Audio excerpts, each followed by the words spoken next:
Цыплята табака. Блюдо, которое все любят, если не на деле, то хотя бы на словах. И знатоков про этих цыплят табака сколько угодно. Вот кого не спроси, все знают, как готовить цыплят табака. Я бы хотел у вас, во-первых, спросить, а какие цыплята? Размер цыпленка какой? Вот такой или вот такой? Ведь дело в том, что эти цыплята практически ровесники. Понимаете, неделя-две не считается. И все классические рецепты цыплят табака рассчитывались на совсем другую курятину, на совсем другую птицу. На те славные времена, когда цыпленок до 3-4, а то и 6-7 месяцев считался цыпленком.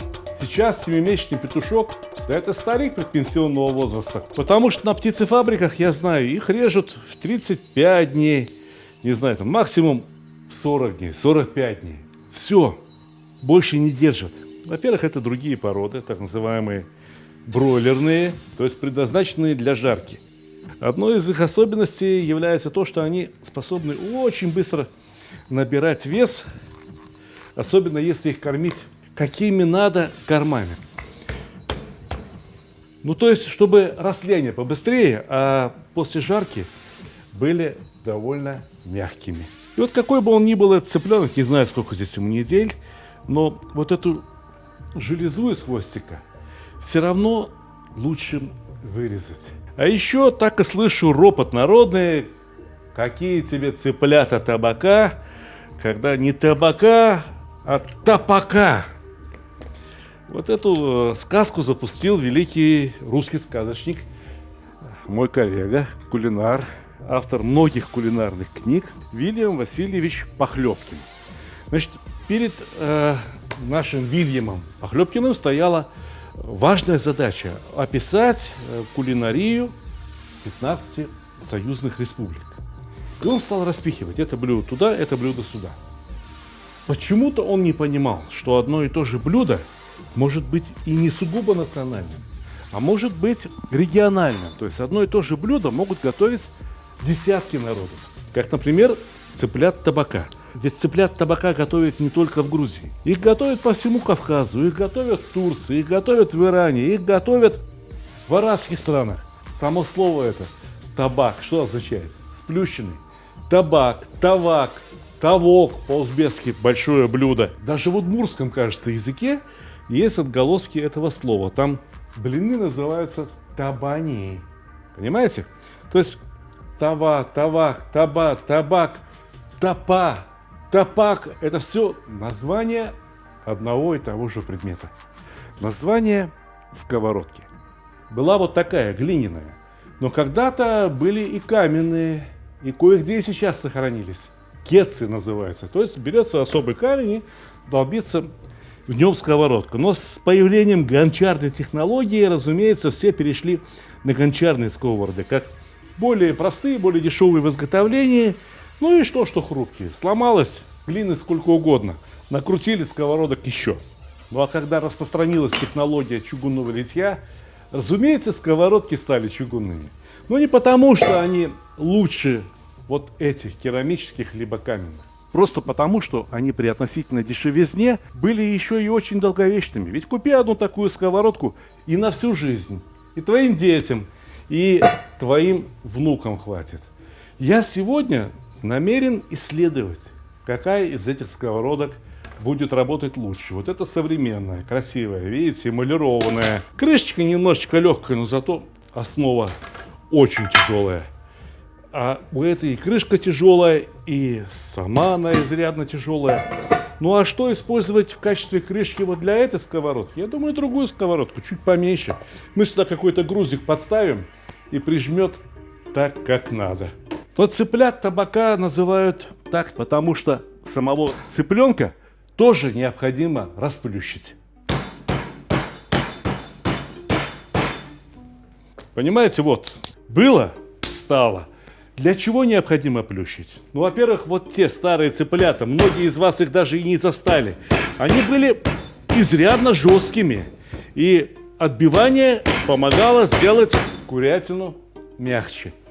А во-вторых, Понимаете, ведь что будет сейчас происходить на сковородке?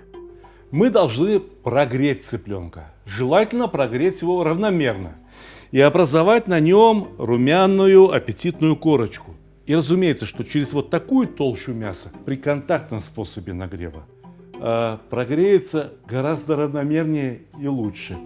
Да еще и корочка румяная должна образоваться. Вот решите уравнение, когда цыпленок внутри готов, но не переготовлен. И когда поверхность его золотистая, румяная, хрустящая. Вот что нам сегодня предстоит сделать.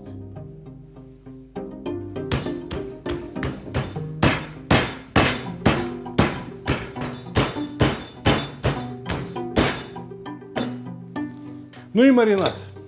Классика предполагает только соль. Соль, ну, может быть, еще и немного растительного масла. Однако я должен заметить, что соль в масле не растворяется.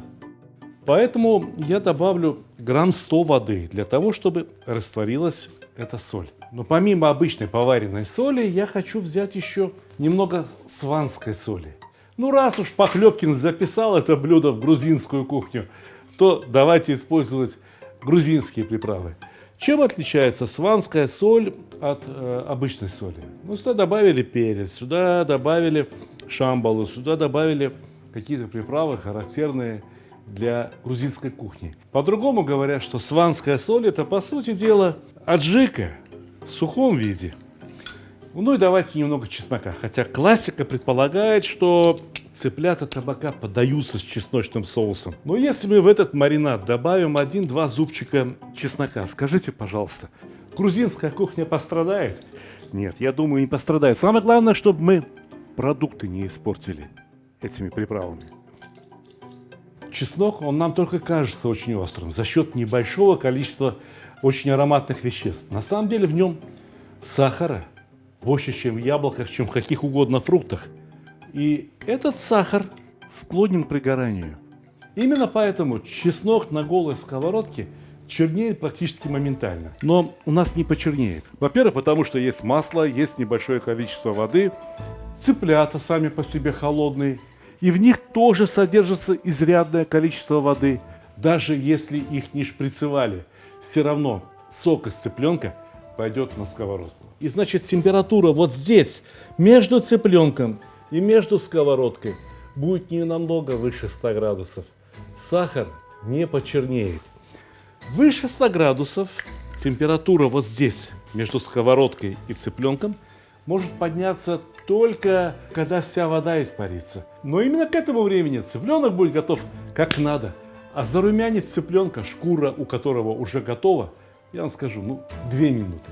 Максимум 3. И он золотистый, красный, хрустящий. Чтобы руки не пропахли, давайте мы вот как.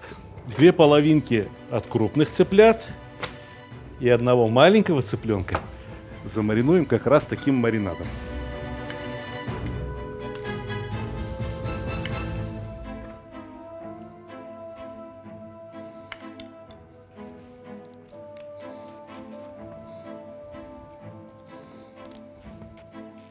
Ну и пусть постоят полчаса, помаринуются. Соль и запах должны проникнуть внутрь цыплят. И еще один маринад я хочу испытать для цыплят табака. Здесь написано на 3 килограмма продукта. От 30 минут маринад для курицы. Рекомендуется для жарки на угля, в электрогриле или запекать в духовом шкафу. А у нас цыплята табака. Поэтому вот этот маринад мне придется немного адаптировать. Во-первых, я возьму только половину маринада. И вот я не понимаю, маринад на основе горчицы. Что в нем может быть плохого? Единственное, что я предполагаю, маринад довольно густой.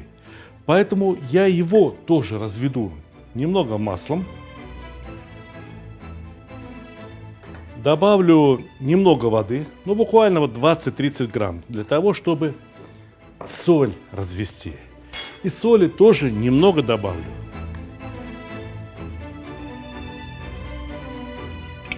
Размешали до некоторой условной однородности. И давайте мариновать. Некоторые кулинары требуют, чтобы обрезали вот эту последнюю фалангу. Вот убей бог, не понимаю, чем она им мешает. Ну, якобы там есть нечего. Ну и что? Вот в этой косточке тоже нечего есть. Пусть остается то, что не будем есть, но пусть лежит на тарелке дальше. Вот то, что мешало вкусу, железы, мы вырезали. А бесполезные действия какие-то, бессмысленные действия я делать не хочу. Ну пусть и эти цыплята помаринуются. Ну, я думаю, что курочки промариновались, и пора разложить их по сковородам. И вот здесь есть у меня 2 глиняные сковороды. И я думаю готовить в них особым образом. Ведь эти сковороды гончарные, их на газовую горелку ставить опасно, могут треснуть. А если вот их поставить в печь, то мне кажется, что должно получиться очень хорошо. Но на самом деле, вот если раньше была такая посуда, да, и была рядом печь, горела печь, да неужели будут там искать какую-то особую плиту, либо разводить уголь, чтобы сверху него поставить сковородку? Поставили бы в печь. Это же разумно. Мало того, что разумно, так это еще и вкусно должно получиться. И, кстати говоря, именно ради вкуса я сейчас повсюду раскладываю по доброму кусочку сливочного масла. У нас в маринаде есть масло и здесь, и там. И как бы для приготовления еды этого маринада вполне достаточно. Но дело в том, что сливочное масло, как и любые другие животные жиры, наилучшим образом раскрывают вкус самих продуктов. Ну, снова перчатки. Не от того, что у меня руки грязные, а от того, что я их берегу от настойчивых запахов маринада. Раскладываем по сковородочкам.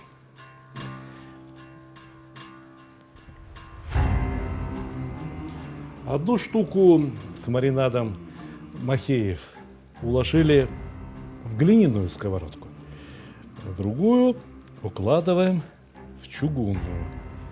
Вот так. А одну штуку с нашим самодельным маринадом тоже укладываем в чугунную. Масло размазать.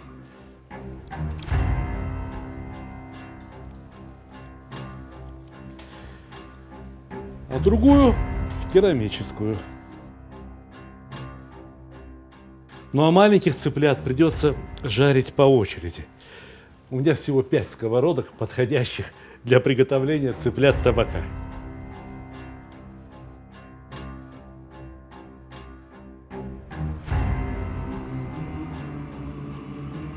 Жидкие остатки маринада я долью в чугунную сковородку. Дело в том, что чугунная сковородка греется достаточно быстро. И для того, чтобы предотвратить пригорание с самого начала, неплохо было бы вообще туда добавить немного воды. Послушайте, вода со временем испарится, и курица потом пожарится ровно так, как надо. Но зато эта вода не позволит пригореть курятине с самого начала. Настольная плита у меня очень маленькая, всего на 2 конфорочки, а сковородок целых 4. Поэтому придется использовать стационарную плиту. Эти у меня приготовятся сами с собой, а одну сковородочку мы оставим здесь, чтобы разобраться во всех тайнах правильной жарки цыплят табака.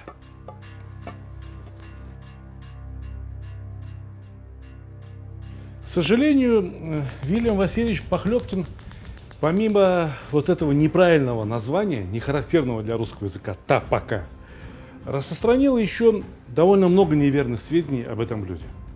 В частности, вот эти все разговоры о том, с какой стороны цыпленка надо начинать жарить.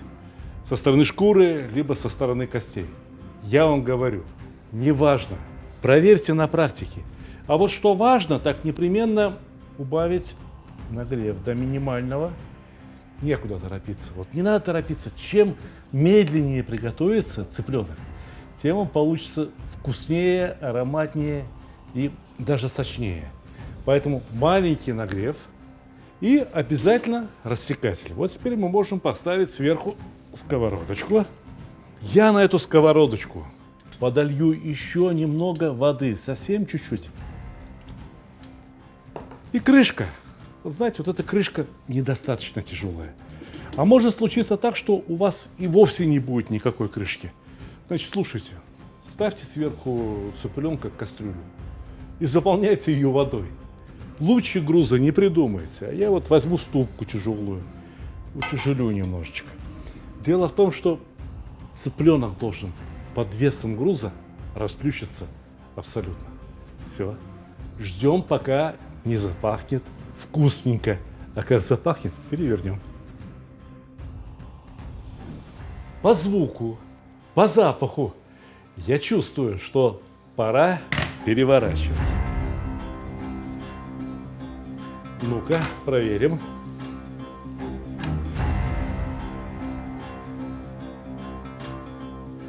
Ну, посмотрите. Хорошо? Хорошо ведь? Пожалуй, что развернем его немного.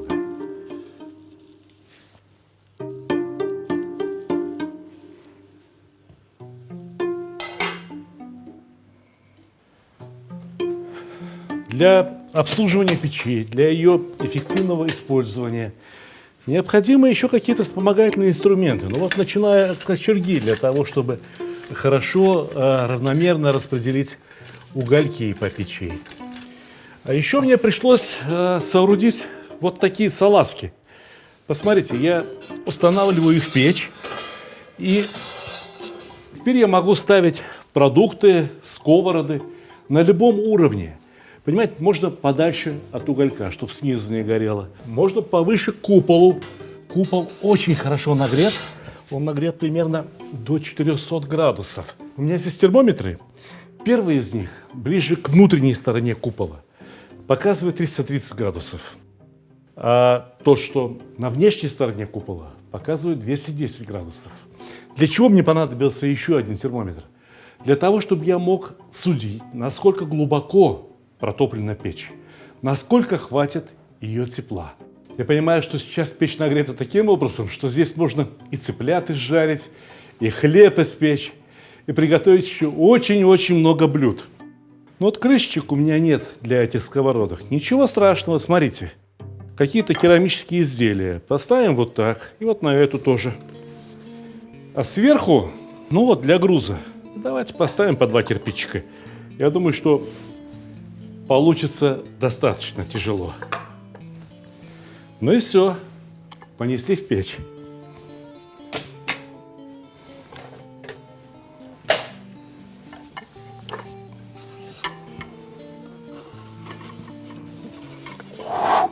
Ого!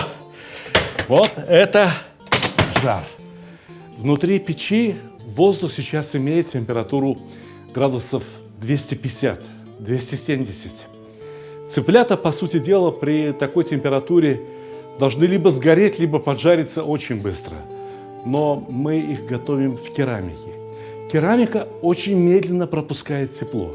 Основное отличие керамики и камня как материала для изготовления кухонной утвари состоит в том, что их теплотехнические свойства максимально приближены к теплотехническим свойствам пищи. Понимаете, в основном наши продукты очень теплоемкие, и тепло в них распространяется очень медленно.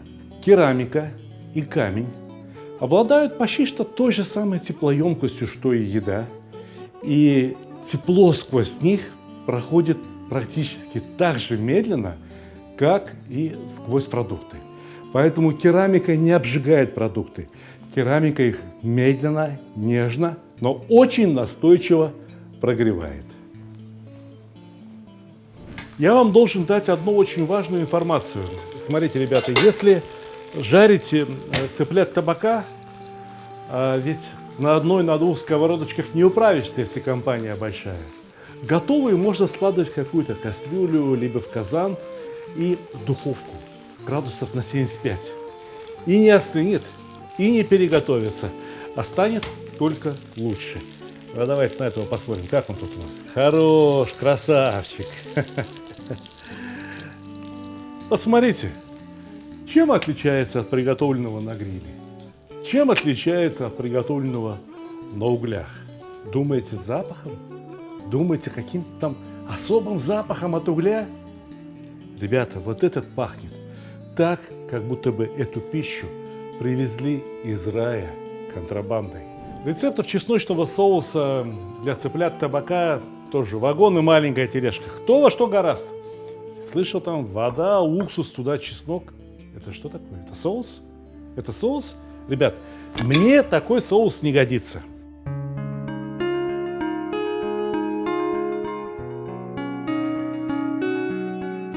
Вот здесь вы у меня никогда не были. Здесь мой гараж. И сейчас я объявляю гаражную распродажу тех устройств, с которыми в этом сезоне я работать не буду. Но меняются рекламодатели, да? Вот, например, отличный газовый гриль Weber, который мне больше не нужен. Посмотрите, да? Ну, здесь 4 конфорки, все очень тщательно регулируется. В описании к этому ролику я выложу ссылки на сюжеты, где еда готовилась именно в этом гриле. Ну, готовили на нем, не знаю, там, может быть, раз 10. Значит, смотрите, есть цена, которая установлена вот для России. Вот эта цена. Но обычно в эту цену не входит вот такой шикарный вертел. Обычно в эту цену не входит даже газовый баллон-редуктор. Обычно в эту цену не входит, ну, например, казан, который здесь тоже можно поставить. Вот здесь вот снимается и ставится казан. Все вот это, включая щипцы, на которых написано «Стали Ханкишиев», я отдаю в придачу к этому грилю даром. Такая вот у меня неслыханная щедрость. Поехали дальше. Кому не нравятся газовые грили, ну, ладно. Смотрите, есть роскошный угольный гриль. Прямо роскошный. О! Вот это я не продаю. Это такой первая модель электроказана. Не та, на которой я работаю сейчас. Первая, трехконтурная. То есть здесь вот все регулируется по уровню. А вот это роскошный, просто роскошный угольный гриль, который зажигается, разгорается, вообще-то говоря, от небольшого газового баллончика. Газовый баллончик только для розжига, понимаете? Там не занимаешься там жидкостью для розжига и так далее. Поджег, насыпал уголь, все, загорелось. Этот газовый гриль представляет собой термос. Я даже снимал как-то отдельную рекламу для него, тоже ссылку здесь найдете. И, ну, это, пожалуй, что просто одно из лучших устройств, которое сделал Weber, да. Тем не менее, я готов его продать вам, ну, допустим, с 30% скидкой. Потому что к этому грилю ничего лишнего не прилагается, сам гриль. Роскошный угольный гриль, у которого стенка представляет собой термос. Пользовались, не знаю, там, но может быть 6 или 7 раз, не более того. Еще зеленое яйцо, так называемые грили зеленое яйцо, которые представляют собой керамические грили. У меня есть вот такой вот маленький, это не самый маленький, а второй по размеру. Но в нем все отлично готовится. К нему куча всяких причиндалов. Отсекатель жара, еще что-то. В общем, там вот это все отдам и 20% скидка. Вот этот гриль продается отдельно, а стол к нему стоит отдельных денег. Вы можете свериться на сайтах. Я напишу в описании к ролику, сколько за него хочу. И какие причиндалы, какие дополнительные устройства, камни для пиццы, отсекатели, дополнительные какие-то решетки, чугунная решетка, обычная железная решетка, устройство для того, чтобы снимать решетки. Это все входит в сам гриль. Кроме вот этих довольно дорогих устройств, которые я вам показал, у меня есть два обычных гриля, 51 сантиметр каждый, которые мне больше не нужны. Их я продаю вообще за 50% стоимости. То есть, вот начало сезона, и кто хочет перевооружиться, кто хочет получить грили и устройства, на которых я готовил, ну, пожалуйста, пишите в комментариях ваши предложения. Только учитывайте, что если вы живете где-то далеко, не в Москве, не в Московской области, то отправка к вам таких устройств будет стоить определенных денег. Но в любом случае пишите, мы справимся, договоримся. Давайте возвращаемся к цыплятам табака. Вот я люблю, например, чеснок, когда он приготовлен в плове. Многие спрашивают, вот что делать с чесноком, который приготовлен целиком в плове, вот такими головками. Ребята, есть, конечно. Там внутри вот эти зубчики чеснока, они в шоколад превращаются. Они превращаются в нечто невообразимо вкусное. Вам рассказать, как приготовить точно такой же чеснок, но без плова. Берете целые головки чеснока, ставите в какой-то вот сотейник, не знаю, в кастрюлю, наливаете воды так, чтобы чесноку по пояс было. А поверх наливаете немного масла и на сильный огонь. Крышку так небрежно накройте, чтобы пар выходил оттуда. Вода испарится, чеснок слегка поджарится снизу. И он к тому моменту будет как раз таким, как надо. Не благодарите, не благодарите. Вы еще сегодня так много интересного узнаете. Послушайте, что мы сделаем сейчас. Мы разрежем этот молодой чеснок, очень вкусный, напополам. Я вот это тоже использую, только порежу помельче. И будем укладывать его в сотейничек. Нальем сюда немного масла. А как без масла? Как вы хотели без масла? Сотейник, чеснок и без масла. Эх, ребята, это тоже сюда.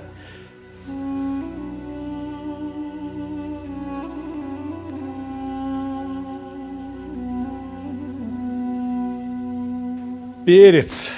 Ну, такой перец вот не жгучий, он просто вкусный и ароматный.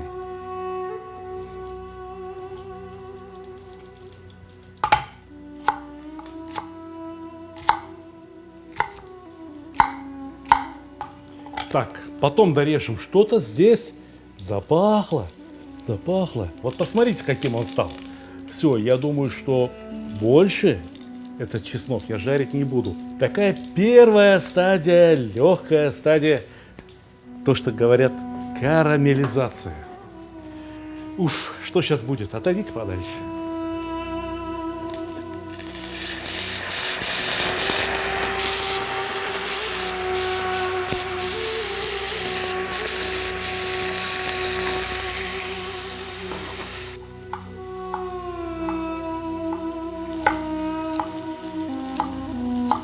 Конечно, если бы мы сначала добавили перец, а потом воду, то такого бы не произошло. Ну, запоздали немного с перцем, бывает. Вот когда чеснок слегка потемнеет, не беда. Вы доливаете воду, и эти карамелизированные сахара просто-напросто растворяются. Но если паприка, болгарский перец, вот эти все вещи, если потемнеют, то уже не жди красивого цвета. А я думаю, что красивый цвет в таких соусах очень важен. Мне надо сохранить природный цвет, вот этот яркий красный цвет, этот пимент, который свойственен именно перцам. Мне надо сохранить его запах. Поэтому готовиться дальше будет при температуре, ну не знаю, там 95-100 градусов. Нормально. Пару штук можно положить, ничего не будет.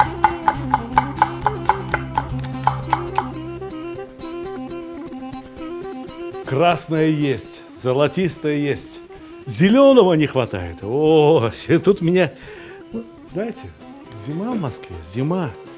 Зелень несешь, думаешь, она нормальная, домой принесла. Вся вот такая, все, привет. Укроп. А давай весь укроп возьму. Почему бы и нет? Укроп с чесноком всегда дружили, никогда не ссорились. Базилик фиолетовый.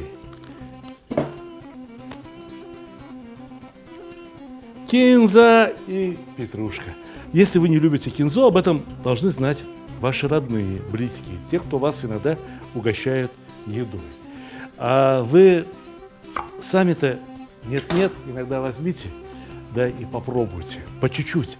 Самое главное, по чуть-чуть, переборщить не надо. К хорошему привыкают постепенно.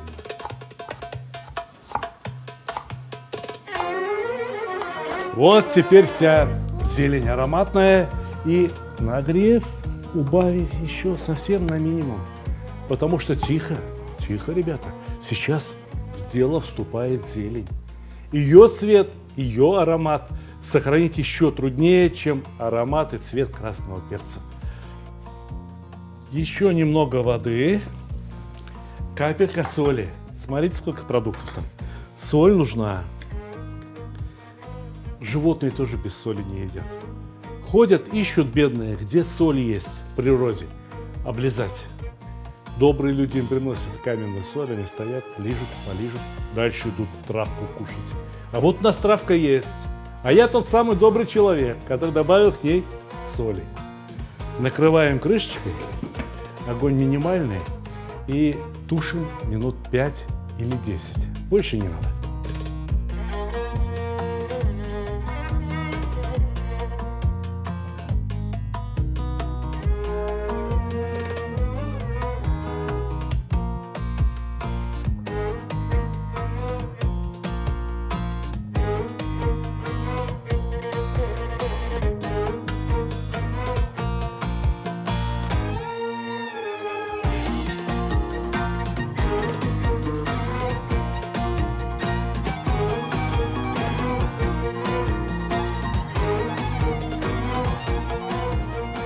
Знаете, чего не хватает этому прекрасному соусу?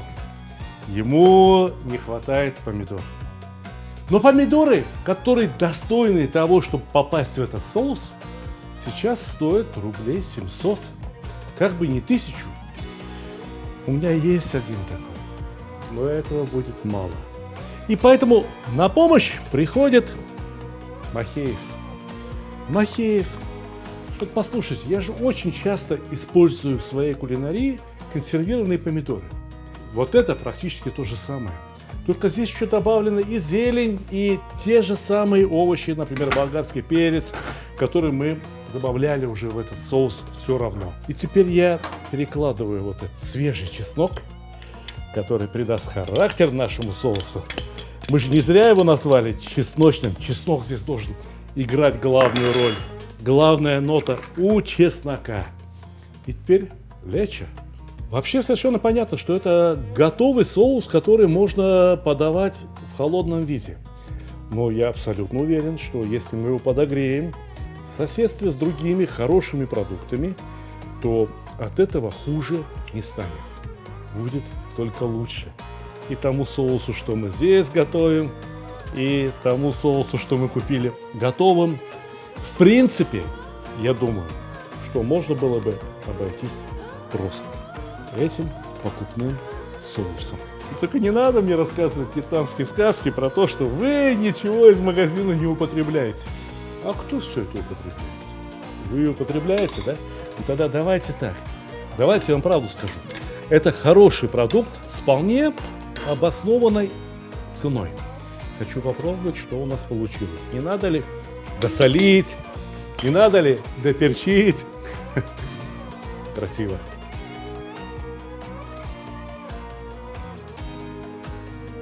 И очень вкусно. Вот он сейчас начинает пыхтеть, пузыриться. Пусть еще немножко постоит. Минут 5 буквально.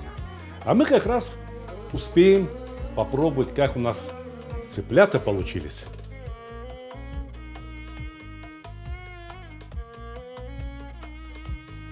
И вот наступает момент истины. Что лучше, что вкуснее. Этих мы пекли в печи, на глиняных сковородках. Этих на чугунных сковородках жарили там. А это вот жарили на эмалированной чугунной сковородке. И теперь давайте посмотрим, где какой маринад как сработал. Тот наш самодельный и вот этот замечательный Махеев. Угу. Косточки прям сами выпадают.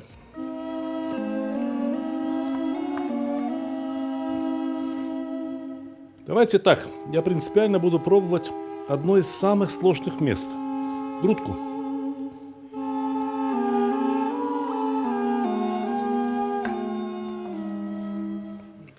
Это Махеев. Здесь есть горчица. Хорошо. А это наш маринад.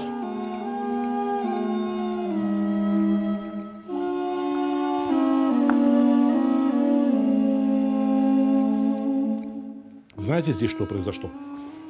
Ну вот, видите, шкурка белее, да?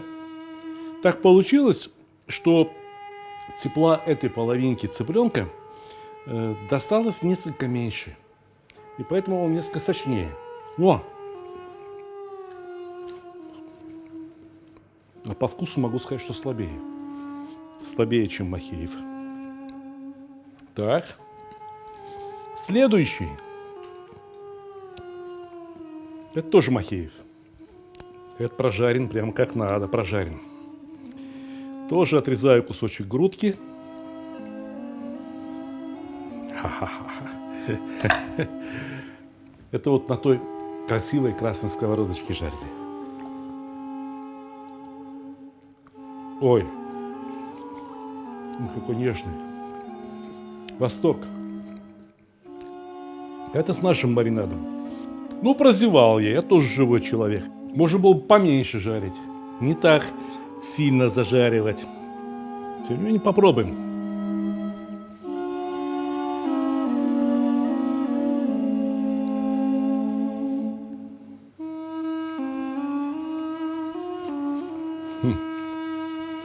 Удивительно.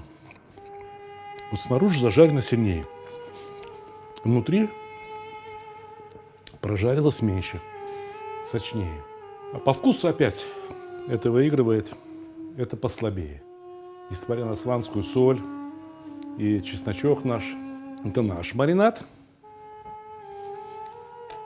А это Махеев. Здесь наоборот, наш маринад вот слабее пожарен, а Махеев сильнее. Ну, интересно, интересно. Я понимаю, что он мне сейчас скажет. Скажет, ну, Махеев заплатил, теперь тебе Махеев кажется вкуснее. А давайте тогда вы сами. Берете цыпленочка, режете напополам, 2 сковородочки, составляете один маринад сами, а один маринад пусть будет Махеев. И попробуйте. Это очень хорошо. Это вкусно.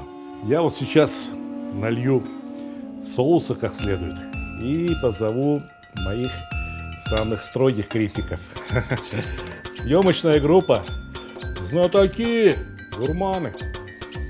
А скажите мне, кто кроме этих достойных людей ест более вкусную узбекскую, кавказскую еду в городе Москве? Только моя съемочная группа, попасть в которую очень тяжело, потому что вакансий нет.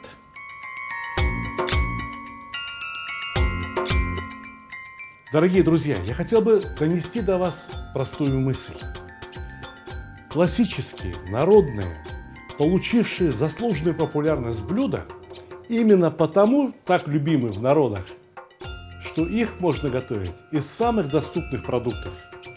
Поэтому я желаю вам кулинарной изобретательности, хорошего настроения и, конечно же, приятного аппетита!